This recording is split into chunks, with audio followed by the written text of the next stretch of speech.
What is the best radio for your parks on the air activation? We're going to help you make the best decision. We've researched all the options for operating plans, taking into account price, functionality, portability, and more.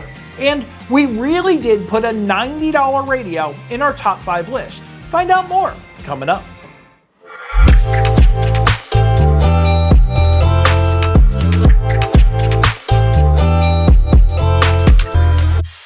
Hi, I'm Jim in for BFR, the lead instructor at Ham Radio Prep and a founding member of the World Radio League. You're thinking about doing a Parks on the Air activation. We call that a POTA activation, which means taking a ham radio and other gear out to a park, getting on the air, and hopefully making at least 10 contacts.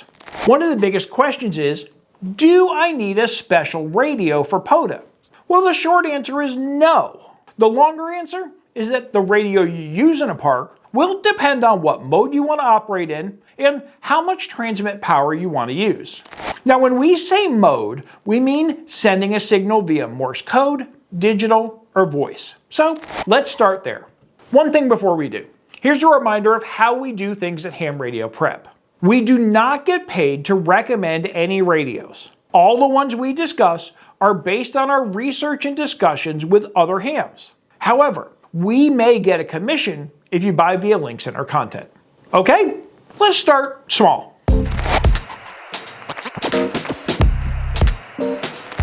If you want to operate strictly using Morse code, also known as CW or continuous wave, you'll have the most options. Morse code only radios can use simpler circuits and lower power to get their signal out. Let's explain as simply as we can. A Morse code signal is very narrow in bandwidth, and bandwidth is the amount of space a signal occupies. For CW, it's about 300 Hz. Compare that to a voice signal using single sideband, which is around 3000 Hz, roughly 10 times larger. It's still not very wide bandwidth, all things considered, but it's more to push out the radio and through the antenna. The voice signal you're pushing is more complex as well. With CW, all you need to do is send a tone.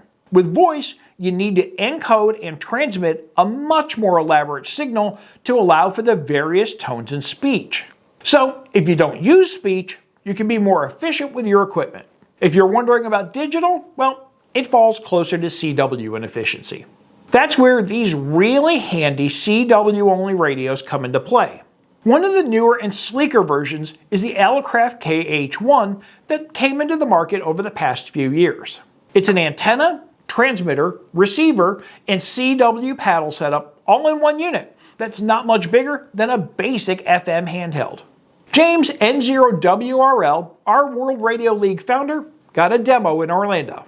Do you want to zoom in on this little display here? Yeah. It's hard to do this standing up for me. 6, H, and so on. So I feel like if you're learning, I'm standing, so I'm not I feel so like good, even if you're learning Morse code, the decode feature in a nice simple radio like this, yeah. I shouldn't say simple, I should say a small radio like this, yeah. It could really help you in a lot actually of it'll ways. decode off the air, but usually you need pretty strong signals to get good decode so the static doesn't fool the decoder. Right, yeah, of course. Your ears will do a better job on weak signals once you learn Morse code.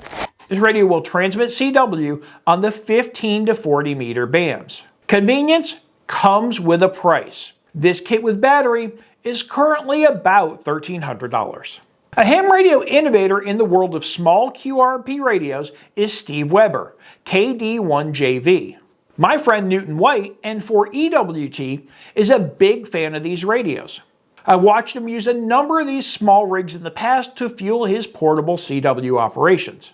The Hendrix PFR-3B was a tri-band radio that allowed CW ops between 20 and 40 meters. Newt now tells me that Weber worked on the Mountain Topper QRP line of radios, with 3, 4, and 5 band options as well. We didn't find any in stock when we visited the L&R Precision site, but watch the used market if you want one of these easy-to-carry CW rigs. If CW is your mode, you'll have a lot of options, and you'll be joining a large group of operators working on POTA QRP. And we'll explain the term QRP shortly.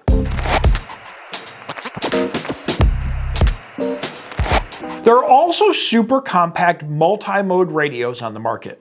These are usually built on a single small circuit board and have up to 5 watts output on CW, voice, or digital.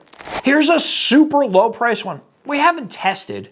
The TZT is a 3-band QRP radio listed on AliExpress for less than $90. It comes with a small CW key and microphone, so all you need to add is a battery and antenna. This category of low-power multi-mode radios is filled with devices powered by BitX. A BitX radio is a simple, low-cost transceiver kit created by Ashar Farhan, VU2 ESE. BitX has enabled a lot of homebrew and basic small radios. That's because it's designed for amateur radio operators to build, modify, and learn from. It's popular because it's affordable, hackable, and educational. Ashar has evolved BitX over time into UBitX and SBitX as technology has allowed. A company called HF Signals has come out with their ZBitX radio commercially. We found this really interesting version that covers 80 to 10 meters at gigaparts. It's less than $200 to get started. Another similar radio version used by our World Radio League partner Andy N0APX is the USDX. Its compact design fits in a playing card sized 3D printed case. It offers 5-band operations with up to 5 watts for SSB or CW. This one is a kit, and Andy bought it through eBay for $90 plus shipping. We hear you can buy an assembled version for a few dollars more. You may have noticed a lot of these radios are listed as QRP radios, so let's define that term now. QRP is ham radio shortcode for low transmit power operation. That's 5 watts or fewer for CW and digital modes. QRP for single sideband voice is considered to be 10 watts or less, again, allowing for the additional complexity of a voice signal. QRP is where at least one company gets its name. QRP Labs has a bunch of modest QRP radio kits to get you started for less than $100. There's one that only offers a single mode, but it really caught our eye. It's the QDX digital transceiver. If your POTA outings are completely focused on digital operations, this could be a really fun option. It's not designed to use a key or mic, but it has a built-in USB sound card. Pair it with a computer, and you're ready for modes like FT8 from the park. It's only $69 for a kit, or $114 completely assembled. Now, I've built a few kits, and I'll tell you, $45 is a heck of a deal for assembly. And I like this idea so much, I ordered one, assembled, after researching it for this video. Just a thought on buying kit radios versus the more commercial radios we're about to discuss, particularly from places like eBay and AliExpress. One of the things that comes with higher-end commercial radios is better support. If things go wrong with a build or a small device, you may have to rely on the internet community for your support instead of the manufacturer. Some people like to build their own cars, and some people like to build their own radios. A lot of what we just covered fits into the build your own or homebrew category. Let's move on to a group of radios we're calling the backpack class. This means a smaller sized radio that, along with a battery, antenna, and accessories, you can fit in a backpack and take with you. These are generally QRP or a bit higher powered radios and are made by commercial manufacturers. The one I've been carrying is the ICOM IC705. This is a really versatile portable radio, and ICOM will sell you a backpack designed around it. For ham radio, it covers 160 to 2 meters plus 70 centimeters for transmitting. That means you can go out to a park and do an HF activation, then turn around and work some satellites. One thing very positive about this radio is the battery. It's the same form factor as ICOM's HT batteries. So you can pop off your HT battery and use it as a spare if you get a really good multi-hour activation going. With the onboard battery, you are limited to 5 watts, but it does have an external battery port, so you can connect it to a LiFePO 4 or your vehicle to double your transmit power to 10 watts. One thing that could be improved on the IC705 is the addition of a built-in antenna tuner. Now, ICOM does sell an add-on for this, and we'll explain more about how antenna tuners work before the end of the video. The good news is, if you take your time and make your antenna resonant when you set it up in the park, it's a non-issue. The IC705 is currently about $1,500 new at Gigaparts. The newer Yaesu FTX1 field radio also covers the same HF, VHF, UHF bands as the IC705. It has its own custom battery pack that gives up to 9 hours of standby time, or again, you can connect your own battery. It also requires an add-on for an antenna tuner. Like the ICOM, it's priced around $1,500. So which one you pick may come down in part to brand loyalty.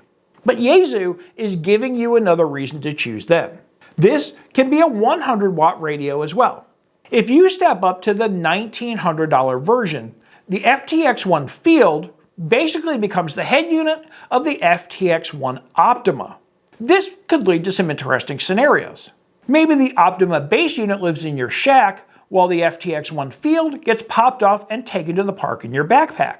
Or you have the whole unit in a bigger Go kit and take the field unit out for those long trail hikes or mountaintop visits. Use your imagination at the combinations you could have. If price is a big factor for you, consider the Xiegu G90 HF radio. This small Chinese-made radio has a big following. We've commented on earlier Xiegu radios that small controls can be challenging in cold weather, but that seems to be mostly solved with a G90. It has up to 20 watts of power out, so it's more than QRP. It handles the HF bands from 10 to 160 meters. It even has a detachable head unit if you want to do some custom backpack layouts. It also has a built-in antenna tuner for those days you just can't get the antenna match you want by adjusting. It does not come with its own battery or any VHF UHF options. Hams have told us the G90 is a solid, dependable radio at a good price.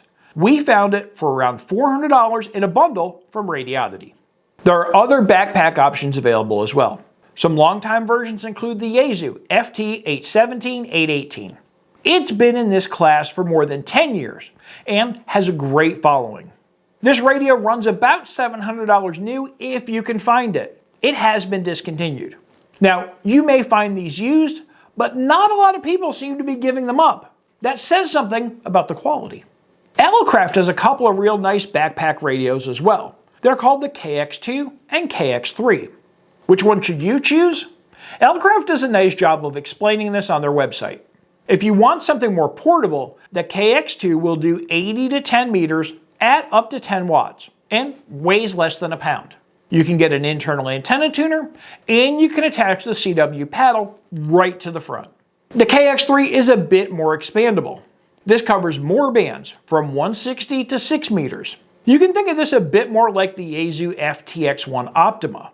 Accessories can bring this up to 100 watts and add some other features. Elecraft does great quality and that gets reflected in their prices. Fully assembled, the KX2 is about $2,000 and the KX3 starts around $2,200.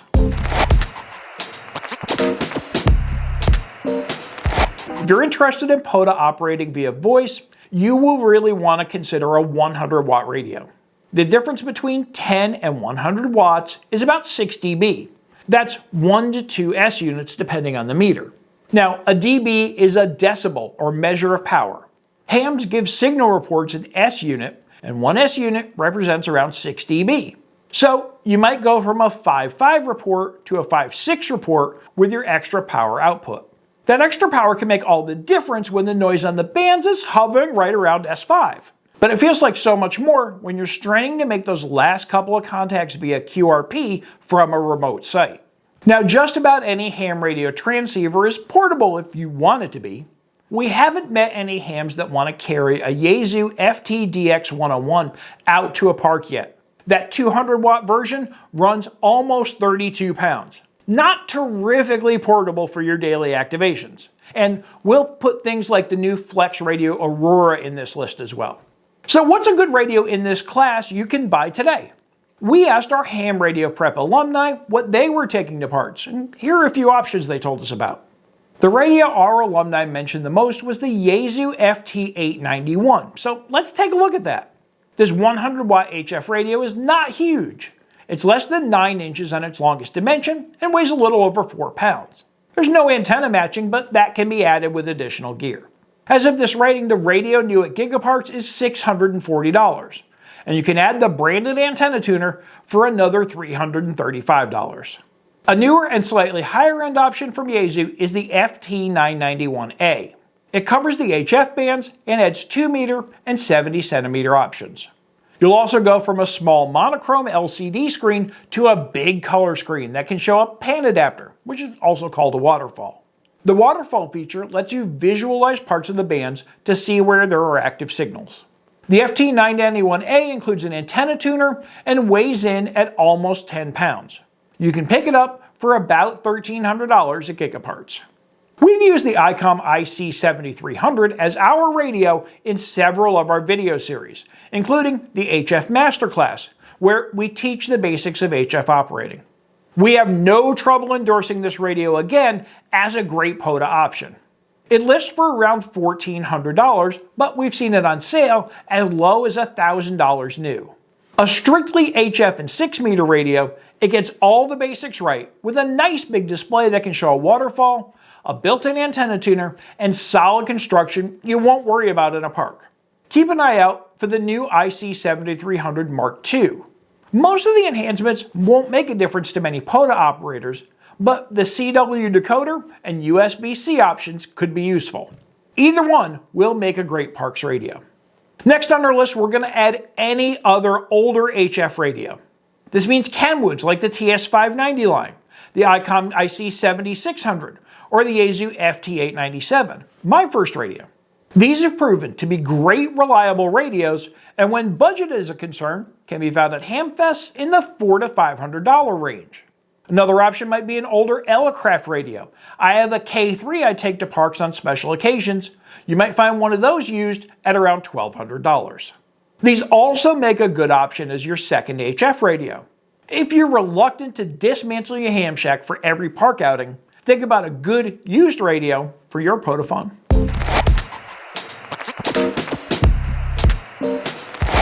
Well, so far we've made you aware of almost 24 different radios. We have 2 ways to narrow down your selection. First, let's talk about portability when it comes to travel. If you can fit your gear in the trunk of a car or the back of your camper, you're probably going for a luggable like the ICOM IC7300 or Yaesu FT991. They come in at about 10 pounds.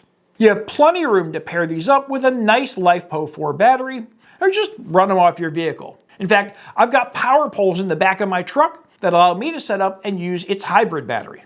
I went out with Julie and Vaughn, they're the POTA Power team on YouTube, and checked out their equipment. They've taken a wheeled toolkit and turned it into a powerful POTA Go kit. It's all activated via an ICOM IC7300 radio. Here's our 4-tiered cart we use when we hit the park. Let's take a peek at what's inside. The top case is what I call the bits and baubles box. This has things like rope and throw weights and an antenna analyzer for checking resonance and plenty of adapters to connect coax with the different antennas that we carry. Box 2 is one that we may not carry on an activation, but it's our Go Live box. We have Starlink mobile set up for when cell phone service is poor and connectivity is poor. This box also contains all the mounts and the cables to go with that system. Box 3 is primarily about power. First, we remove the stand we use for the camera and the mounts and the lights. Then you see the solar panel kit for charging when we're off-grid, a 100-hour amp battery that provides enough power for the radio, streaming, and equipment. We made this custom power tray from Harbor Freight and some power pole accessories. It also includes conversions to 5 volts for running phones. We customized this box with power poles on the side so that we don't have to remove the battery for our activations. The bottom box has a lot of goodies. We primarily operate with our ICOM IC7300. My pink rails were gifted by a fan from our channel.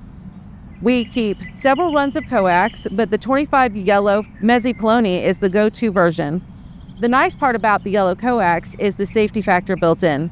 We also find a 1-to-1 choke placed right on the radio is very helpful for eliminating noise.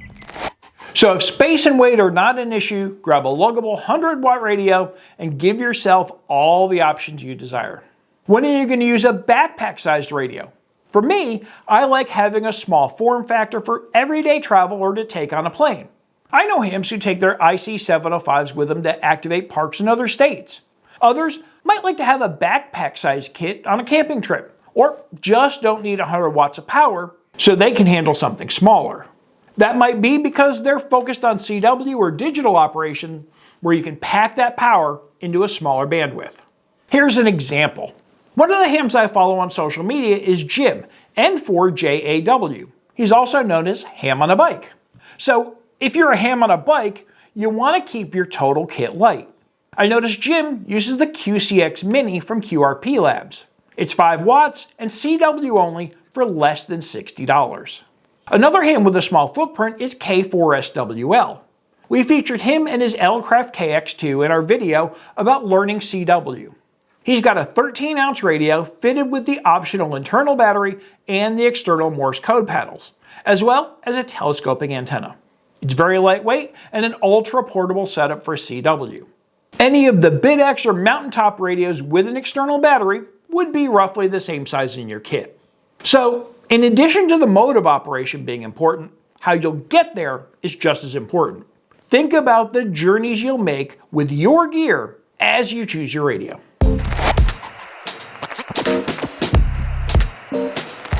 Now, very few hams have an unlimited radio budget, so let's go through some of the price ranges and see what you can buy. $2,000 plus. If you only go top of the line, you can check out radios like the Elecraft K4 for $6,500 or the Flex Radio 8400 for around $2,500. There are higher end options from ICOM and Yaesu in this range as well. The Elecraft KX3 backpack radio also is in this price range when fully loaded. $1,500. Here's where the good luggables like the Yaesu FT991 will land.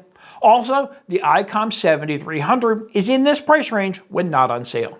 3 QRP backpack radios we like also fall into this price range. Those are the Elecraft KX2, the Yaesu FTX1, and the ICOM IC705.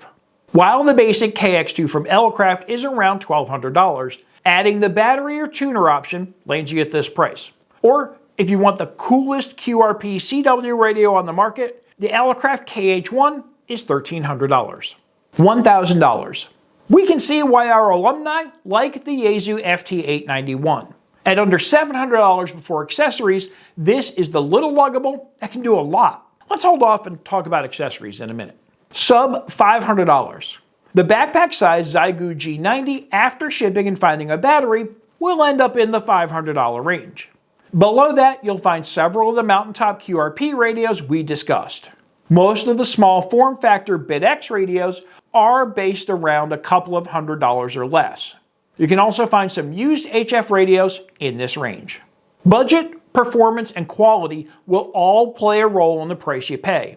Just looking at the options around $1,500. You can choose from a solid 100 watt luggable radio to a high-end portable that outputs 10 watts. This is where you will make the decisions and trade-offs.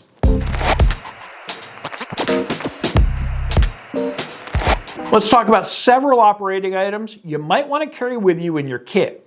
Those include a key, microphones, and rig control devices. If you're operating portable, then size is a factor on all of these. We've made no secret in our videos. We love the Luggable keys. They make some nice small ones with magnetic bases that attach to the steel case of a radio or a metal park bench. Some of the radios we mentioned come with keys or have integrated paddles. Keys are a very personal choice. You can buy them, or you might even make one from a 3D printed model. I've learned that even if I don't operate CW, I like to have a key with my gear in case my friends show up. If a radio is built to include sideband operation, they probably have a microphone included somewhere. Those are handy to throw in a bag and use on the go. Also consider having a headset in your bag. Even a smaller headset will help you tune out some of the park noise, and the boom mic will help you be heard over crowds if that's a need. Take a look at Heil Ham Radio for some options. Many of the radios we talked about do not come with antenna tuners. Remember, an antenna tuner is not actually there to get you better SWR from your antenna. It's to adjust for the feed line impedance between your radio and antenna.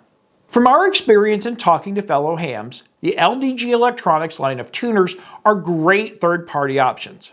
I once had a ham told me their LDG could tune a wet noodle, and that seems like high praise. You can get an LDG tuner for less than $200 a gigaparts. So definitely consider this over the branded options from the radio manufacturers.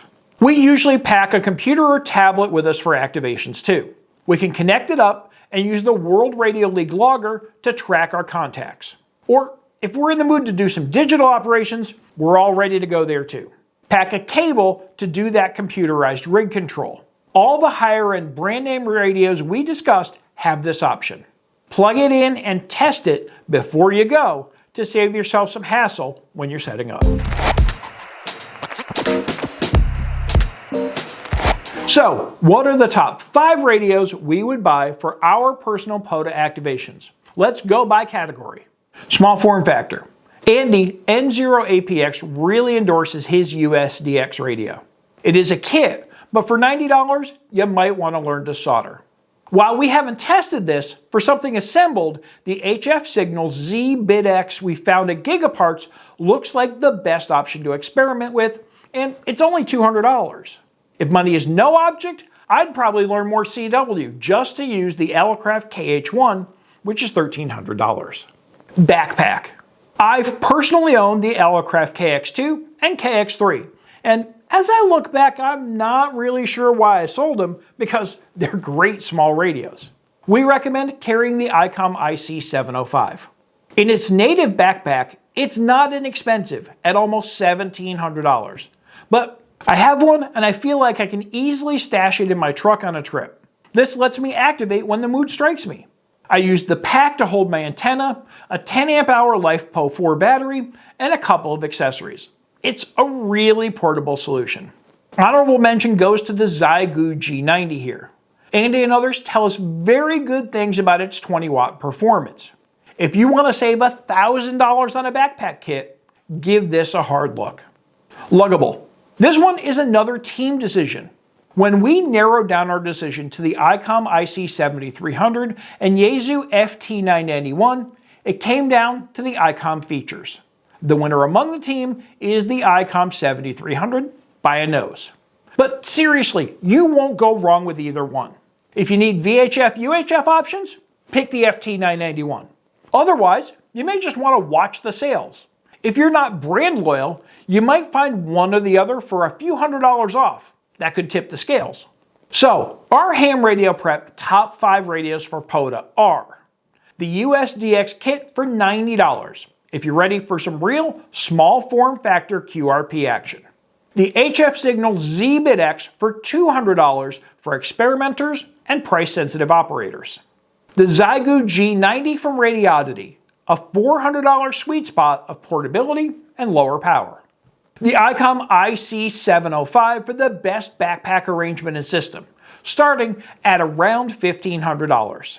And for a 100-watt desktop-type portable radio, it's the ICOM IC7300, which is also around $1,500 when not on sale. We know because you tell us you have favorites and other suggestions. Don't be afraid to hit us up in the comments. As radios evolve, we'll consider updating our list of options. Thanks for watching, and check out our playlist for more Parks on the Air related videos. We talk about activations, antennas, and so much more. If you haven't started your HF journey yet, consider the Ham Radio Prep HF Masterclass to learn all the basics. And if you don't even have a ham radio license yet, Ham Radio Prep is an excellent way to get and upgrade your license. Having your general class license is the sweet spot when it comes to operating HF in parks. I'm Jim N4BFR, the lead instructor at Ham Radio Prep 73, and we hope to hear you on the air from the parks very soon. If you enjoyed this video, please pay us a visit to hamradioprep.com. We've got license courses to help you get started or upgrade your ham radio license. We cover technician, general, and amateur extra. And once you get licensed, you want to get involved in advanced activities. So check out our courses on POTA, HF operating, emergency communications, and satellites. And a great way to optimize your ham radio experience is at worldradioleague.com. This is a next generation logger where you can keep track of those POTA contacts, make friends in our community, and climb the leaderboard.